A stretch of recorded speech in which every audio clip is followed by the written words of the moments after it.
கழுத்திலே தாலி இல்லை, கட்டிய கணவர் இல்லை, கையிலே ஒரு குழந்தையோடு வீதியிலே நடமாடினால் இந்த உலக பெண்மை தவறாக பேசுமே என் தஞ்சி.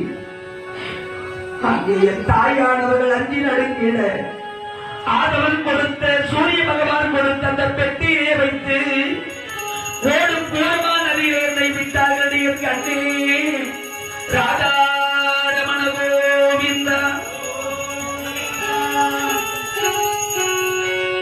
கண்ணே நான் ஏழையின் கரத்திலே கிடைத்து ஏழையாய் வளரக்கூடாது என்று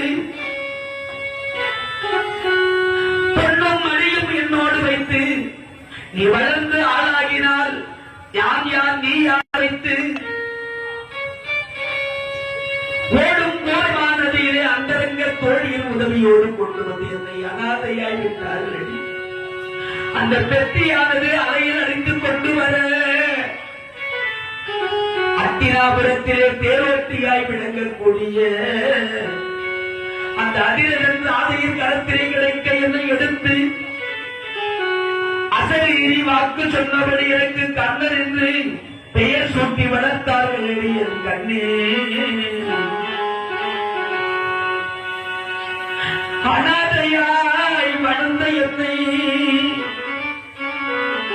தேரோட்டி மகனாய் இருந்த என்னை துரியோதனாக அவன் தட்டி கொடுத்து ஆறுதல் கூறி அங்க தேசத்துக்கு என்னை அரசனாக்கி கொடைவள்ளலாக்கி தானப்பிரபு கொடுத்து கரம் சிவந்தோர் இடது கை கொடுப்பது வலது கை அறியாது தானம் செய்யக்கூடிய கர்ண மகாராஜா என்று உலகோர் அறிய நான் பாராட்டுகளை பெற்றேன் என்றால் அதற்கு காரணம் அந்த துரியோதன அணியின் கண்ணி. உண்ட வீட்டுக்கு ரெண்டகம் நினைக்க கூடாது, உப்பிட்டவரை உள்ளளவு நினைக்கணும். செஞ்சோற்று கடன் கழிக்க துரியோதனுக்காக யுத்தம் செல்லுகிறேன். 5 பேரை என் தம்பிகள் என்று தெரிந்து சண்டை போட்டேன். இந்த யுத்தத்தில் எனக்கு அபத்தம் நேர்ந்து விட்டால் கௌரவர் கூட்டத்தில் உன்னை யாரும் மதிக்க மாட்டார்கள், உனக்கு மரியாதை தர மாட்டார்கள். நான் செத்தாய் எனக்கு செய்யக்கூடிய சடங்கை செய்ய மாட்டார்கள்.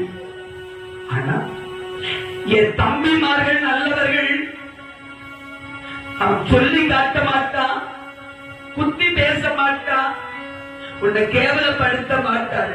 என் கண்ணே